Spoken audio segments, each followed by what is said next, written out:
皆さん、こんにちは。エドです。Welcome to the fifth episode of the Thursday Talk Show. Today, I will be talking to three extraordinary Malaysians who are working with a Japanese company in a third country. Yes, you heard me right. Malaysian expat with a Japanese company outside Japan and Malaysia. Let's find out who they are. My first guest is 皆さん、はじめまして。ファクリと申します。パハン州の出身で、現在、タイで働いています。2013年に日本の和歌山理科大学から卒業し、そのまま日本の企業で5年間働かせてもらいました。その後、3年前、つまり2018年の時に、マレーシアにより近く住めるチャンスがあって、タイでの駐在を選ぶことにしました。日本でやっている仕事内容はほぼ同じでしたが、環境、文化と言葉の違いでチャレンジしたいと思ってタイでの駐在をすることに決意をしました。最初来た時はいろいろと苦労しましたが、時間とともに経験が重なっており、現在仕事がスムーズにできて、この仕事はやりがいがある仕事と思っています。今日はよろしくお願いします。Yes, there was Fakri from Thailand. And my second guest is お疲れ様です。私はサイドと申します。実家はスランゴール州シャーラムにあります。元大学は立命館大学、琵琶湖草津キャンパス、滋賀県にありますが、専門は電気電子で、卒業したのが、学部卒業したのが2010年で、大学卒業したのが2012年の3月で、その後そのまま、日本の、神奈川県川崎市の富士古川 ENC 株式会社に、入社して、で2年目にインドネシアの新しい支店の運営という形で一応ここに来てもう約8年間ぐらいいます。趣味は、旅行とサイクリングですかね。でもコロナの影響で何もできてないのが現状です。で、仕事内容としてコーチ監督という意味で、お客さんが求める、仕事、基本的にエンジニアリングと、それが我々が描いた設計を、実現するために、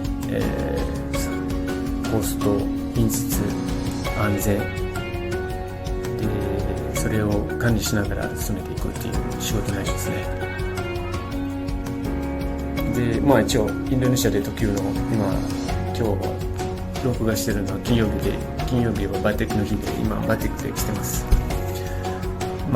これからいろいろ話し合いできることを楽しみにしてますので、よろしくお願いします。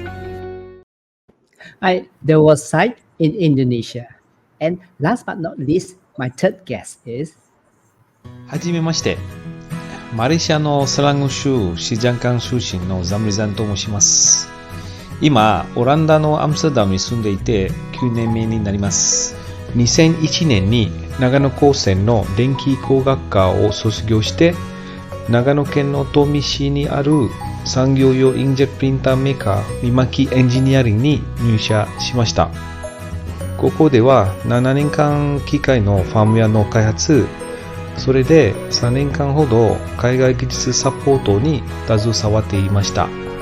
その後、ブラジルのサンパウロの子会社に2年間ほど出向して、今はオランダにある子会社見巻きヨーロッパで駐在員として働いています。弊社は開発型企業で各製品を独自開発し、製造、販売、保守サービスを一貫して行っています。これはテキスタイルアパレル市場向けのプリンターで、転写し、あとは布のファッション商品用に印刷できます。これはサイングラフィック市場向けのプリンターで、看板とかケアラッピングのメディアに印刷できます。これはインダストリアルプロダクト市場向けのプリンターでアルミ板、お土産製品、あとは小物のサンプルなどに直接印刷できます。弊社のフルカラー 3D プリンターです。今映っているのは弊社の自慢できるフルカラー 3D プリンターで印刷された模型です。三巻ヨーロッパではテックセンターのマネージャーとしてイメア、ヨーロッパ、ミドルイースト、アフリカの地区をカバーしています。8人体制のチームで市場で発生している問題とかクレームとかを把握して分析してから本社へ報告するのが主な仕事ですかね。仕事以外では子供と遊んだり一緒にアニメを見たりするのが一番の安らぎかな。それじゃバイバイ。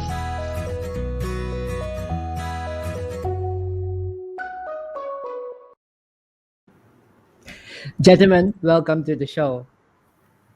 Thank you. Thank you very much for joining us from Bangkok, Jakarta, and Amsterdam. You know, when I first heard about you guys, I was very fascinated, and I would never dream that they are Malaysians, actual Malaysians expert with Japanese companies in the third world. And I am very interested in asking you guys, how did you guys get to where you are now? And what are the challenges that you have faced working in the third country? And I'm sure all the audience will be very keen to hear that too.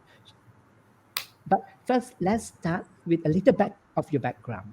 How did you get started off with Japanese language and why pursue your studies in Japan? Shall we start from Fakrisa? Yes, first I have opportunity to study in Japan. I study Japanese language in JAD program. So after finish my high school, I have opportunity to get into the JAD program, and I have a little bit keen to learn Japanese language. So I get the opportunity, and I now learning Japanese and further my studies in Japan. But how do you know about JAD, by the way? This one from my high school. I see. なるほどね。はい。But why study in Japan? Compared to, Because you I have so want many to opportunities for learn. other countries. Yes, I Sorry? want to learn the technologies because I heard Japan technologies is very good. So I want to learn about the Japanese technologies. I see. Oh, great. And how about you, Saito-san? Oh, actually, I'm also the same as Fakri-san, which is I also from a JD program. And for my case, I from a technique school, from Technique Melaka. There I studied electrical engineering since Form 4. And then later after SPM, I already envisioned that I'll be doing engineering course. So at those days, it's either Japan or US, if I'm not mistaken. So since to me myself, I'm a Japan mania at that time, so I really like to watch J-drama, anime, all those kind of mangas since a child. So that's my choice lah when after I finished SPM. So Japan is my number one choice at that time. I see. It's great. Yeah, manga is a great influence to a lot of people. Yeah, I noticed. And then how about Zam-san? Yeah, to be honest, until I entered PPKTJ, because I came to Japan via PPKTJ. Until I entered PPKTJ, I have no relation at all with Japanese and Japan. And I don't even, after SPM actually, from my school, I'm from Samsa Jenan, Kedah. And in my school, we can choose either to take a second language, either Arabic or French or Japanese. But I choose Arabic. And I have no way at that time I know anything about Japanese and so on. But after SPM, it's I already accepted to enter USM because I'm planning to become an architect. So just to take an architectural course. But to be honest, it was my late father who bought the form and fill in and applied for me. So and in the last, I think one day before I go to USM, because I need to go to USM for the matriculation. So one day before that, I got a call to come to go to, I think at that time to UTM, to meet the teacher because they want to explain to me what I can do if I go to Japan and so on, to explain about me to, about everything about it. And then I say, oh, why I got this, how I got, that is the start of everything. And then, to be honest, I choose to join them because they promised to give a full scholarship. That's it. Very interesting. You should thank your father for that. Yeah. Great. Now, all of you stay back after graduation in Japan. Work with a Japanese company. Why? And why this company? And how did you ended up being posted to another country? And why you and not your Japanese colleague? Which I like to ask. Shall we start with Saito-san? Okay. Why I stayed in continue to stay in Japan and not going back after I graduate? That's one of the best questions. Because to me, if I just go back and not catch another experience of working, then I don't know. There's something missing if I just go back after finish studies. So in Japan, 1 year before we graduate, there is a shukatsu, which is a job hunting in Japan. So my target at the time is to search for a company who can give me an experience to work in a Japanese company and then send me back to Malaysia.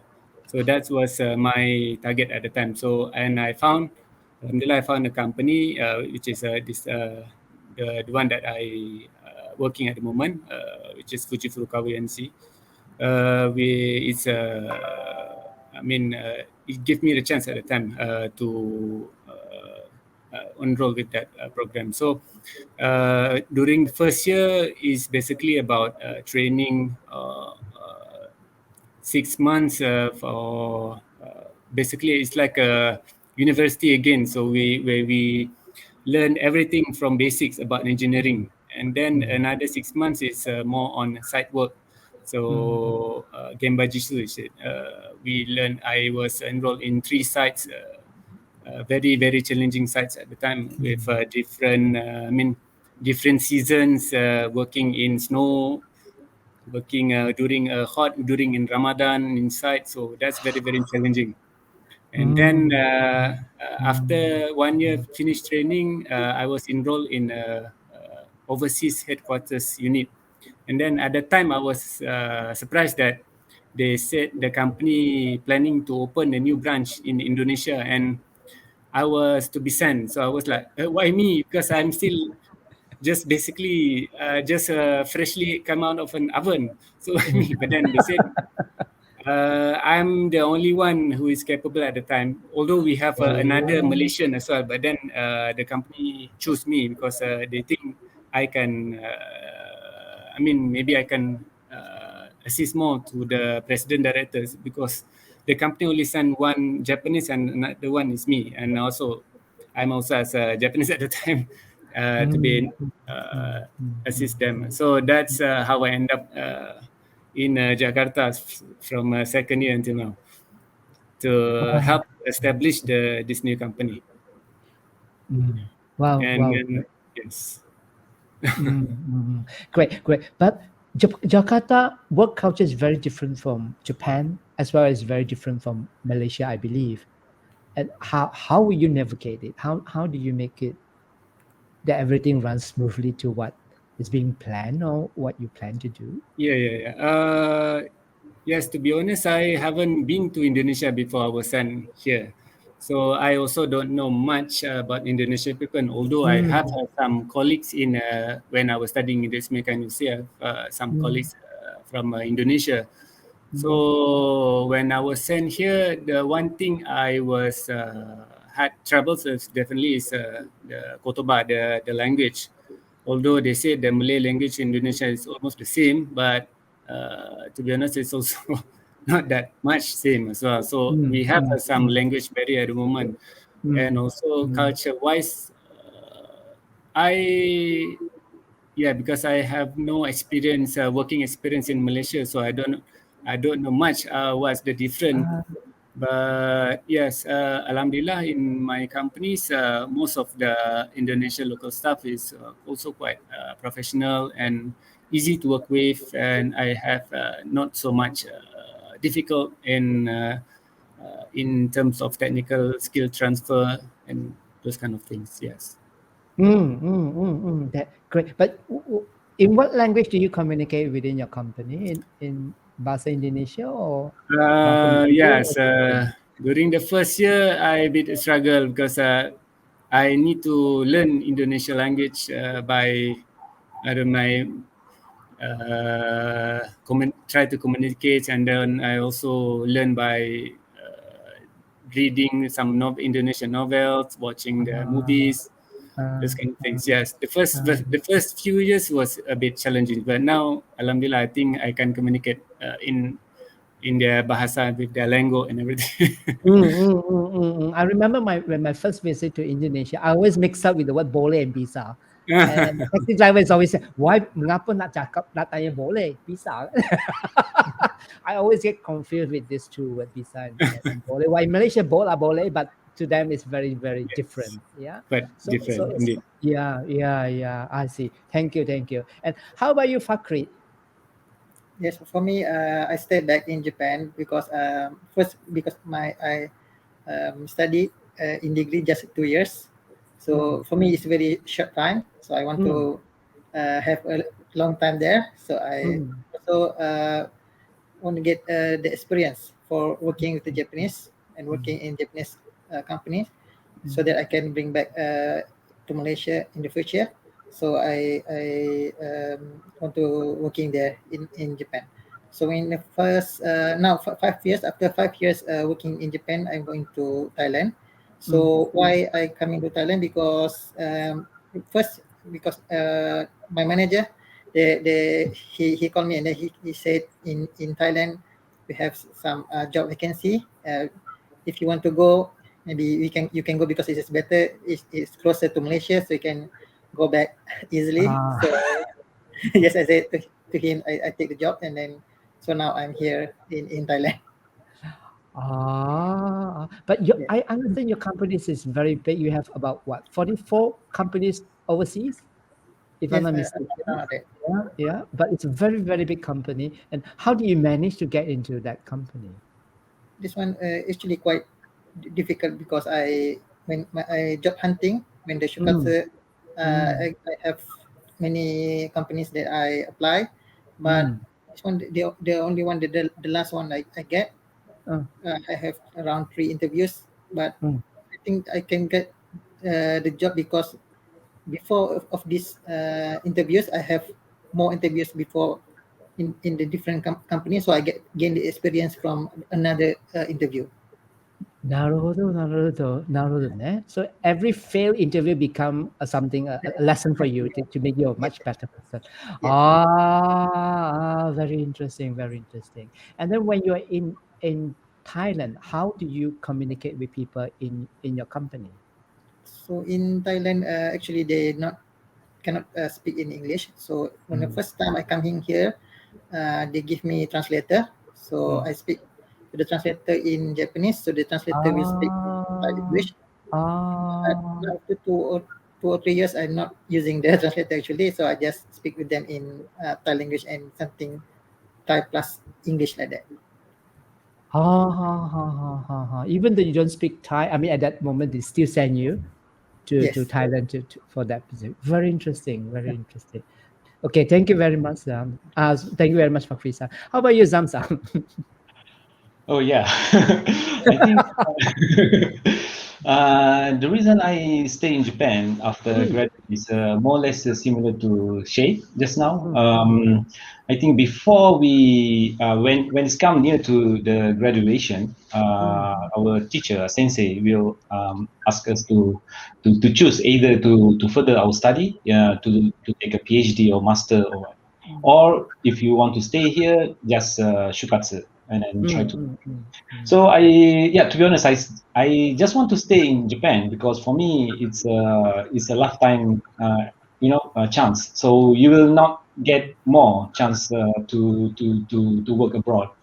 And I think at that time is quite difficult if you stay in Malaysia. And then because at that year, to be honest, the year when I came to Japan is the year where we have the crisis of the economic crisis at that time. Yeah. Okay. And even when I go to Japan, it's I start in the middle of the semester actually. So okay, talk back to the to the story why I work in Japan is because it's difficult. It's like a crisis and so on, and it's difficult to, if once you go back to Malaysia, you want to start to find work outside Malaysia is quite difficult at the time. So I make a decision, and I don't like to study. So I told my teacher, okay, can you please introduce me to some company that you think is easy to go or is a good company? And then he said that our OB, our the old boys in the school, in our college, they most of them went to this one company called Maki Engineering, and it's at that time it's very small company. It's really small company. It's just start, and it's not just start, but it's more or less 20 or 10, 15 years, something like that. And at that time, and then it's really only have 100 or 200 employee at that time. So I go to the interview to the to the company, and then luckily the first interview I got call, and then okay, you can join our company. Sounds very easy. At that time, to be honest, now it's difficult to join the company because at that time it's really only 100 or 200. They need more people, and I'm the only foreigners, and they at the beginning when I joined the company, it's really something like they at first they look at me as a foreigners. Maybe because the way I'm communicate in Japanese at that time is still have a slang of like a foreign gaijin slang. So and and the skin color is different. But the one thing that I like about the Japanese, especially maybe my company, because they don't at the beginning everyone look like that to you because they don't understand you. They don't understand you. They don't understand what you can do, and they because you are like an alien, to them. So one, you work together with them. Maybe for a few months, I work together with them, and then eat together with them, and then at that time I'm smoking, so my mother doesn't know I'm smoking. So I'm smoking. So and then because we have a culture in, I think Fakri and Shed also know that we have culture in Japan. It's like especially if you work with the R&D, there is a smoking meeting. You go to the smoking room, and then you smoke. The smoking room, all the not secret, it's all the ideas and everything built up in the smoking room. So we just discuss about that, and then it's today what should we talk about? Okay, about the salary, about this senpai. Oh, it's not good. No, it's really complicated like that. And then after a while, they just accept me, and that's why I like about the Japanese and the company, and that is the reason why I stay in the same company for now it's almost 20 years.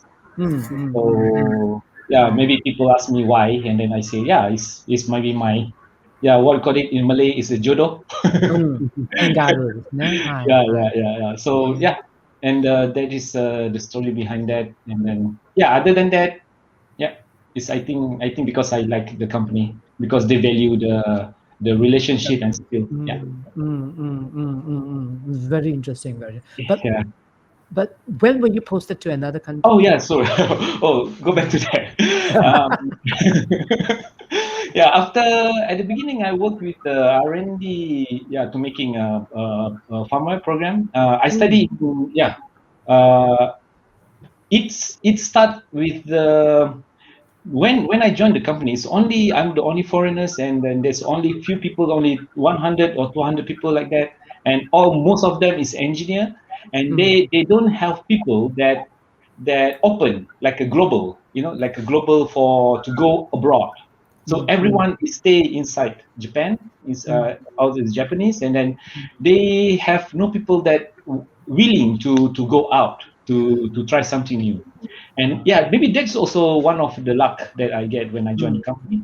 And yeah, I have a senpai, and then they teach me a lot, and then maybe because of the skill, at that time we start to introduce a new model, our product, and then it's a textile product, and then they try to establish, because at that time the what I call it, not South America at that time is still lacking behind, because I'm handling also the after working with R&D, I work with the global service just to handle the South America. At that time it's locked down, so we decide to open a new branch over there in Brazil, Sao Paulo. Even I think it's not a good idea, because South America, most of them is speak the language that they use most is Spanish, and in Brazil is a Portuguese. So I don't think we can cover all the South America. But yeah, but maybe my company doesn't know about it, so it's okay. I hope they don't see this video. So then, so we just start there, and then yeah, they say that, okay, who want to go? No one see anything. So I just because at that time I already bored. I don't know what to do anymore, because R&D, you just do the same thing over and over again, and then you just improve something, you do something more, and then at the time for 5 years, I think 5-6 years maybe okay, but after that you need to try something new. So for me, something new means something exactly different from R&D. So I just okay. So let's. How about you give me a chance? So even though at that time my English is very bad, because I don't even can speak English at the time. Yeah, because most of everyone is Japanese, so we don't communicate at all in English. So and then yeah, but luckily Brazil, they don't speak English. So I go there and then learn Portuguese, and then for free, yeah, for few months.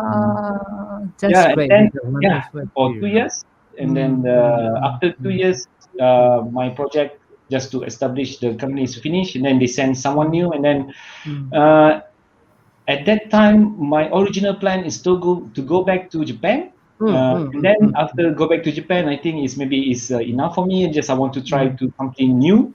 Then before I returned to Japan, while I was still in Brazil, in Sao Paulo, the CEO called me.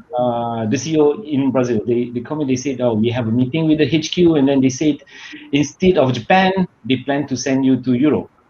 Okay, because I know that Europe is one of the difficult country, one of the difficult HQ in our outside Japan, because we control very at that time we only control Europe, and then the reason they want to send me there, because they plan to establish to broad out the market, to also take over the Middle East and Africa from the Japan. So they will change it to India. And I don't know whether it's luck. I'm lucky or not, because at that time I really think I'm not lucky, because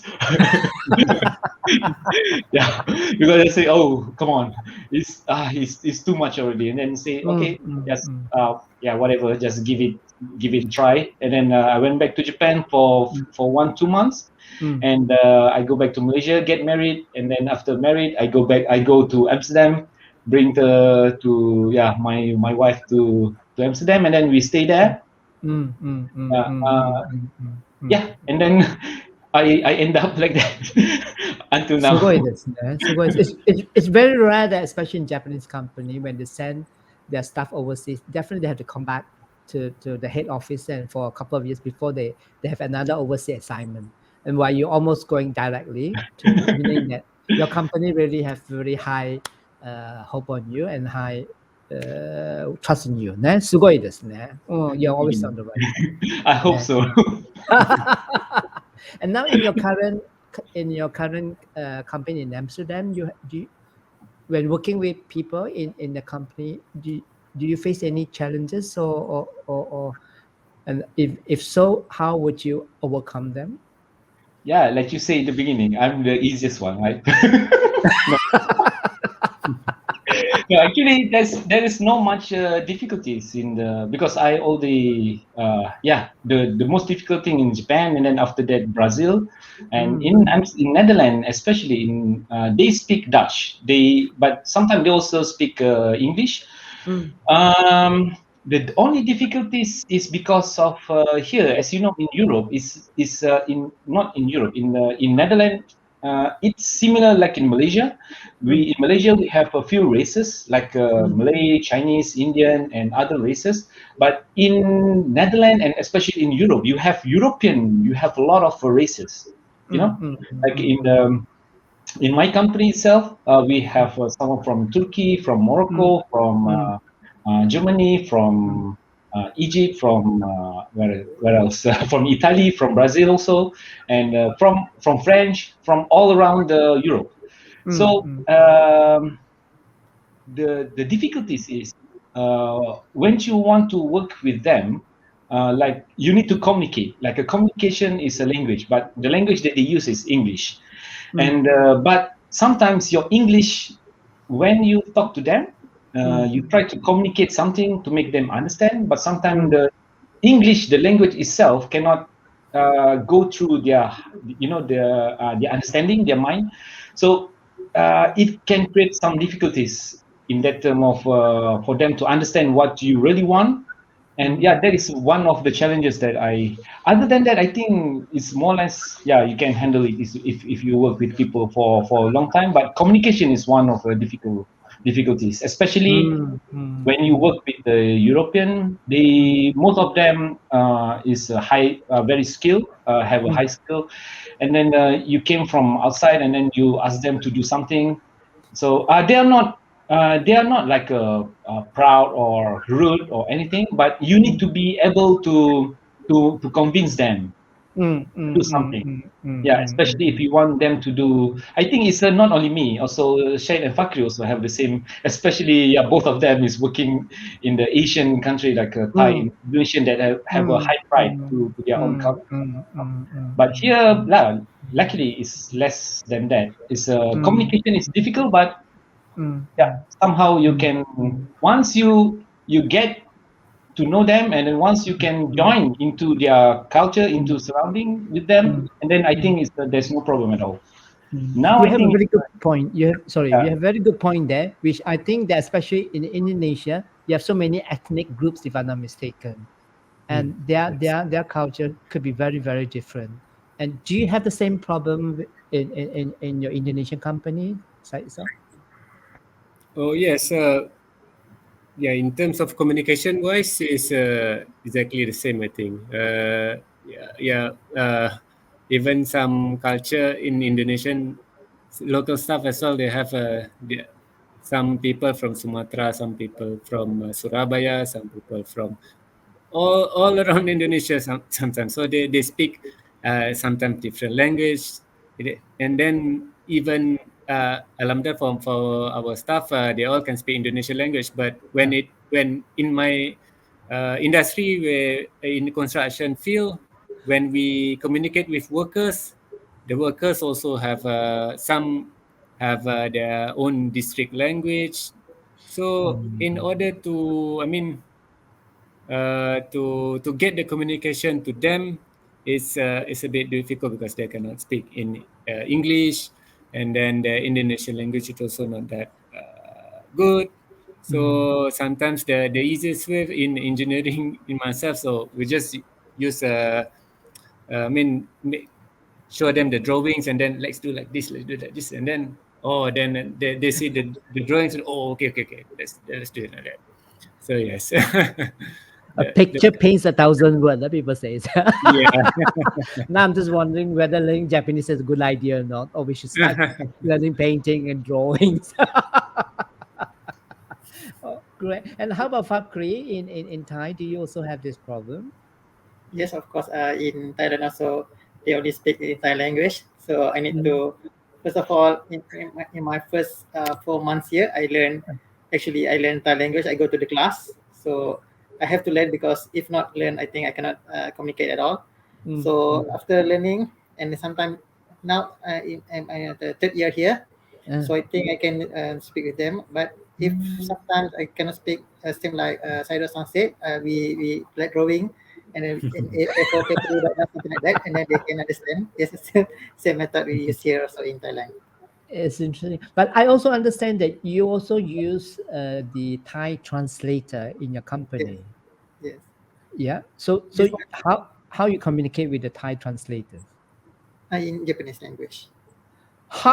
So you talk to the Thai in Japanese, and then the Thai will translate that in Thai to the. That's very, very interesting. Because the translator also cannot speak in English. So Japanese language only. I see. So something is useful, learning Japanese, not just only in Japan is useful, but also in other countries. Yeah? Yes. For your information, when I first visited Cambodia, and I couldn't speak Cambodian, of course, not in the camera.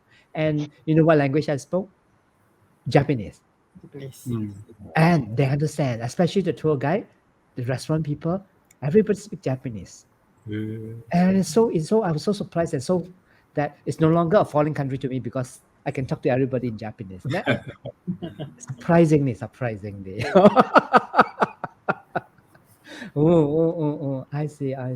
Great. Actually, this is what I want to bring to the point, is that you being proficiency in the language, in Japanese, and also in Japanese way of thinking, and how would all this knowledge and skills help you in your current job, as well as in your private life?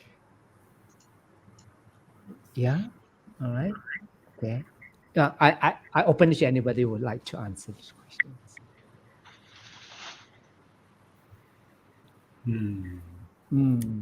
Quite difficult.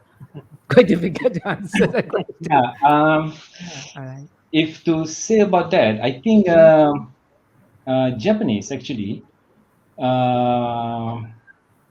Learning Japanese is open my world to a new experience. To new experience, and to a new world.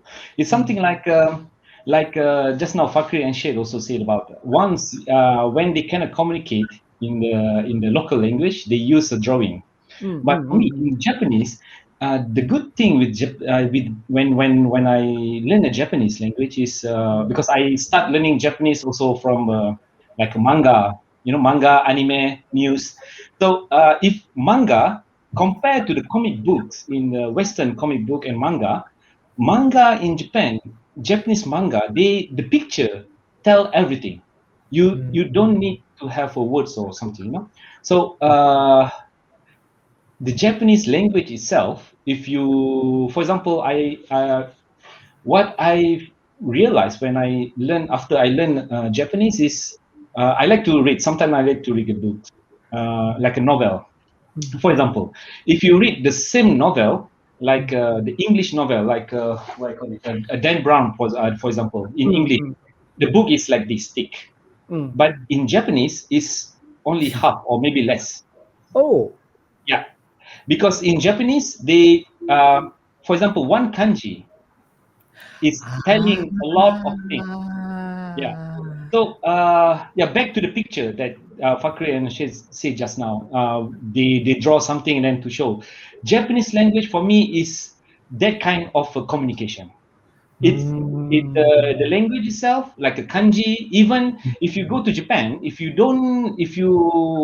want to find something, the signboard or anything, instead of English, you will see the two kanji saying this is toilet, maybe tore. So ote arai. Yeah, you can see what is a te, and then arai to wash.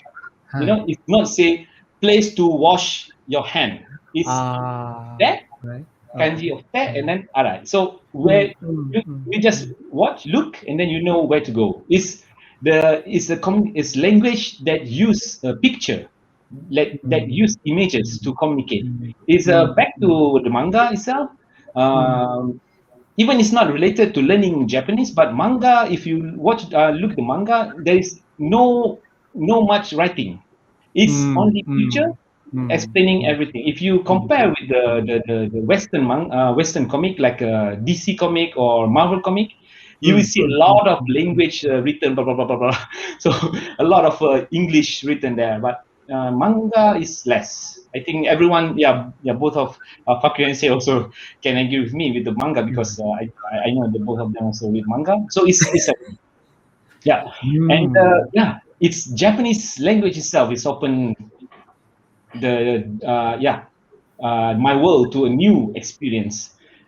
Experience of how we can communicate other than using words. It's quite Very interesting observation that you have here, because all the while I always complain that Japanese is too noisy. You know what? Too noisy meaning that because so many sounds coming out by meaning something like, for example, you say I eat rice, only 3 words, right? But Japanese, watashi wa gohan wo tabemasu. It's so long, especially when the first time when I heard Japanese said, I don't understand it because it's too long. Too long for me. And I find that it's very noisy, especially when I work with a Japanese organization. Every time I go back home, I always like to keep quiet. I like to silence, and every time my mother always complained to me, why you think this is a hotel? Every time you come back, you just keep quiet and go into your room and not to mix around and talk to everybody. Yeah, but I said that I'm very tired. My ears is very tired. I need a rest.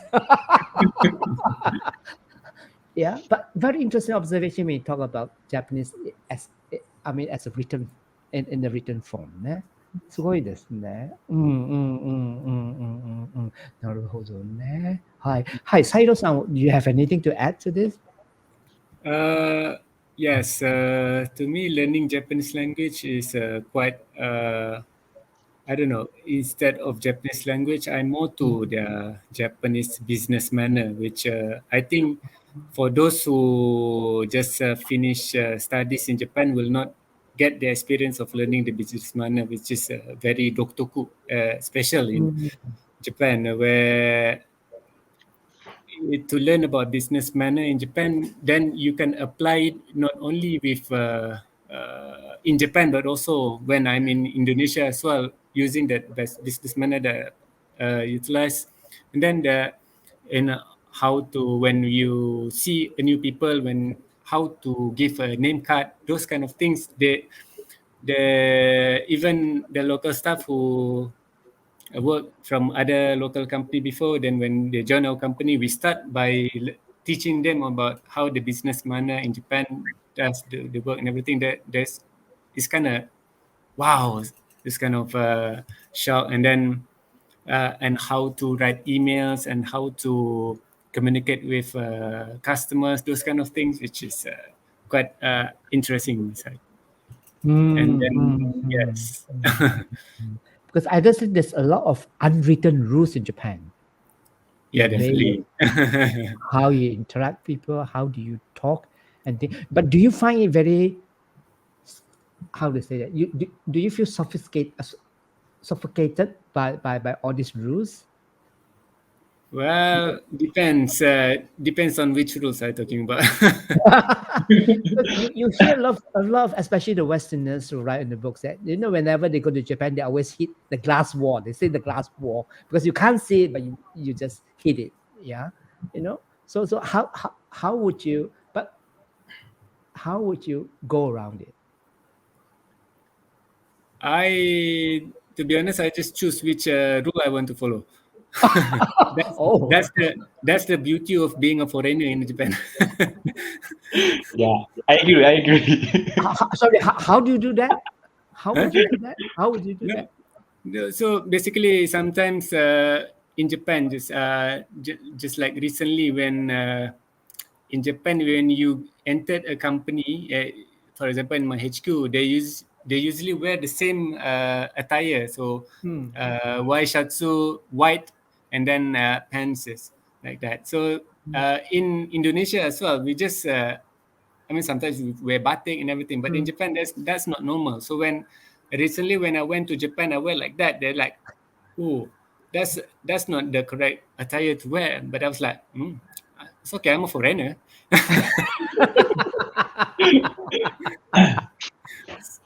So I they just see. I see. I see.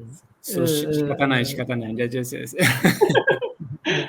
Yeah. It is very interesting because especially when I mean talking about experiences in Japan, when you do not know the rules or the etiquette, how would you go around it? Nah? That's something that is also very interesting because as I said, there's a lot of unwritten rules in Japan, right? true, true. Yeah. How would you do that? No. How would you do that? The best way is actually try to learn try to get to know these rules first before you enter.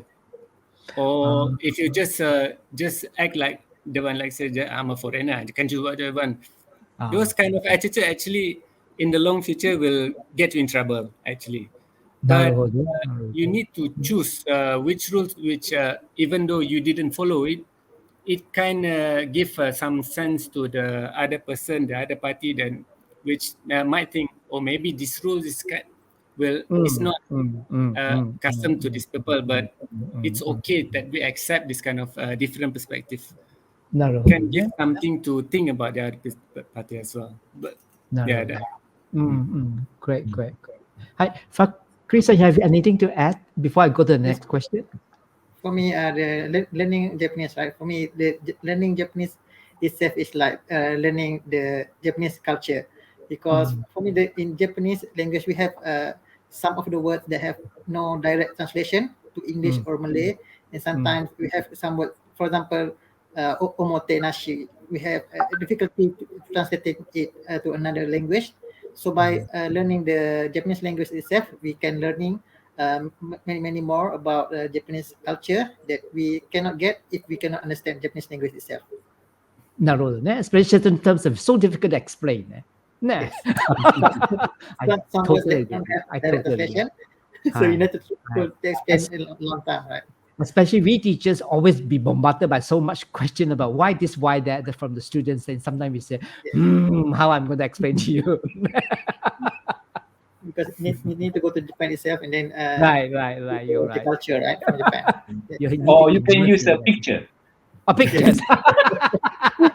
Now some difficult to draw, so difficult to draw. But very interesting, very interesting. Hi. Okay. Let me ask your future plans. What are your future plans? No?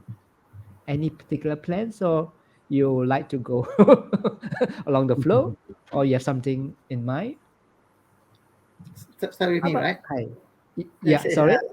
Your future plans, yeah. yes, my future plan for me now, I have in my third year here in Thailand, so I have another 2 years here in Thailand, and then I will going back to Japan. Japan. But after going back to Japan, I not have actually my plan, so I just think just go with the flow. Oh, go. But at least you know that in 2 years' time you're going back to Japan. Okay, great, Yes. great. How about Sai? to be honest, I got married in 2016 and then had kid, and my kid will turn 6. Just turned 3 this year, and then I plan to go back actually to Malaysia before, and hopefully my kid can start primary 1 in Malaysia. Malaysia. I So see. yeah, I hoping since this is my 8th year in Indonesia, I was thinking maybe the company also need to look back where they want to send me Back to before. Malaysia. Yeah, either back to Malaysia, back to Japan, and then maybe back to Malaysia. I don't know. We'll see. Hi, your future is tied up with your children. Yeah, great, Yes, great. yes. How about Zam? Yeah, same similar to Shay actually. All my 3 kids is born here, and then they already start the school here. So yeah, my future is tied to my family, my kids especially, and at the moment, to be honest, our company we have hidden rules that when you go abroad as an expat, is maximum is 5 years. It's in general because they will change again. But now in Amsterdam, Netherlands, I'm entering nine years, I think. Yeah. So yeah, and then I don't know, I don't know, I don't know what's the next. And yeah, if I think about that, maybe I already give a hint to them. Yeah, they want me to stay here longer, and I can buy a house here and then stay with my kids here. Or if they say go back to Japan, and then yeah, just maybe go back to Japan. But still, it depends on my kids. Yeah, for schooling, I think in Japan is quite tricky. It's quite here in Netherlands.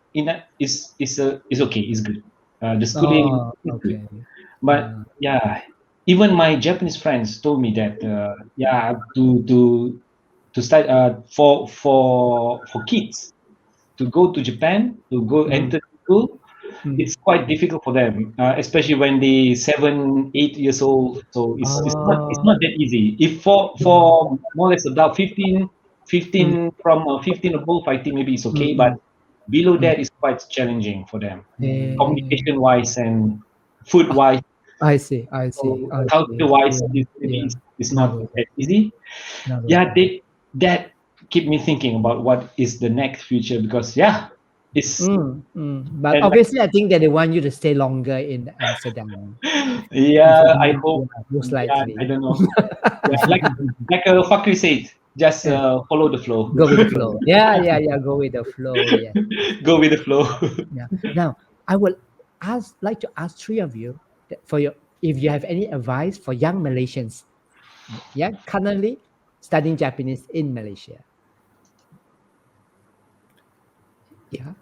If I were to give an advice, it's better to have a passion in what you want to do. Because if you just follow your colleagues, they are studying Japanese, so let's study Japanese. Most of the one that I know, when they don't have any passion in the language, they'll end up wasting their time and unfortunately fail with on learning the language itself. Because to learn the language, you need to be in love with the language, have a passion in learning the language. That will give you a momentum to learn more and to master the language. Totally agree. I always tell my student that way. Hi. Great. How about Fakri? You have any advice for young Malaysians? Yes, for me, when learning Japanese language, we no need to be afraid to fail. So we must try many times. Even we have some difficulties when conversation, we not have the Japanese word not come out from our mouth or something like that. We must try out many times, and someone will correct you if you're wrong, and don't afraid to fail. Yes. Yeah. Afterwards, what side to say we are foreigners, right? So it doesn't matter you speak broken Japanese, you right? are foreigners. Yes. Okay, Zam, what's your advice for Malaysians? Oh yeah. Give up. No, sorry. No. Give up. No. It's something like both of Fakri and Shed said already. You need to have a passion, but especially in learning language, is let it be Japanese or English or French or Portuguese or Spanish, whatever. So you need to have a passion. You need to have passion and patience. Both. Both. So it's it's not easy. But the thing that can make it easy for you to learn a new language because language is a tools of communication, right? Yeah. So right. each language came with the culture. So if you want to learn a language, let it be Malay, let it be English, let it be Chinese, let it be Indian, or let it be Japanese. You need to learn the culture first. So once you learn the culture, you understand the culture, and then you will feel in love with the culture, and you want to know more, and then you will try to communicate within the culture. So you will eventually, automatically, you will try to learn the language itself. So if for the student that is still learning Japanese in Malaysia, don't only go to the school, sit in front of the teacher, and then if teacher write the kanji like say, sensei, don't just follow. First, you need to learn why it's like that. Why you need to go back to the origin, why you want to learn this language. You need to find something that you interest you can make you interested in to learning the language, to be in love in the language, like either the culture or manga or movies or whatever. So the language is after. The learning language is after. It's final. It's the last one. Doesn't matter. You cannot. To be honest, I don't know how to speak Japanese when I go to Japan. So it will come later. It will come later. But first, you need to learn about the culture, the why, the people who use the language itself. Before you try to learn the language, learn about the people, the culture. Yeah. Very good point. Very clear of you. Give a very good point. Patient, passion, and never afraid to fail, and then to learn the culture behind it. Excellent. A very good. What do you call that? Ingredient to learn the language. Yeah. Okay, gentlemen, it has been a very enlightening conversation today.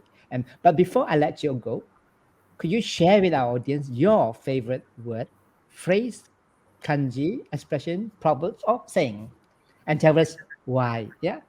Okay, let's start with Fakri-san. Yes, for my favorite proverbs is Toki wa kane narida. It means time is money. For me, this one is very important because it's one of my principle in life, because I made the time is the most important one. So we must make the time, we use it, and we must make it to be most useful in our daily life. Naruto, time, yes, to make full use of time, or make it worthwhile, as you say. Not necessarily in terms of money, perhaps, maybe worthwhile is what you say. Excellent. How about Saito-san?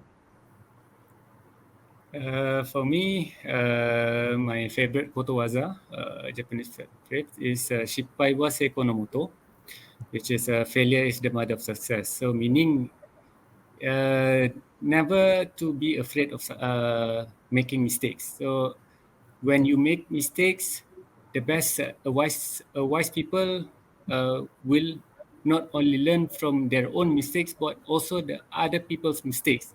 Learn from them, and then be a better person, and then improve yourself. Keep improving by making mistakes. I'm not saying. The great point, especially when you said, because we always say that learn from our mistakes, but we sometimes forget to learn from others people's mistakes. Yes. Yeah. All right. That's very, very interesting. はい、すごいですね。ありがとうございます。はい。And lastly, Zamさん、お願いします。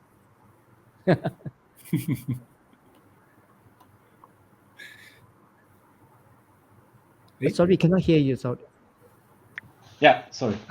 Yeah, I don't want to say anything about my favorite language, but yeah, I was pressured to tell everyone about it. So actually, my favorite words in Japanese is mendokusai. Actually, mendokusai in Japanese is it can be most of the time it can be a negative words. So it's the meaning is a troublesome, or in Malay it's a leceh or susah. So it's mendokusai can be such a negative word if you let the negativity get to you, And then if you think in a bright way and have some signs, some sense of positivity, mendoksai can be a trigger to a new findings. Let it be a new technological intervention.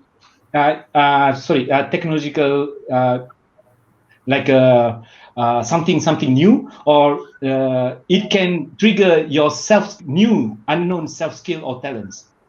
Okay, for example, if you find something, most of the thing in the world that a new thing, like let be handphone, for example, it's because people feel it's troublesome, feel it's difficult to communicate with people, to write a letter or so on. So they feel mendoksai, and then it triggers them to create something new, like a telephone.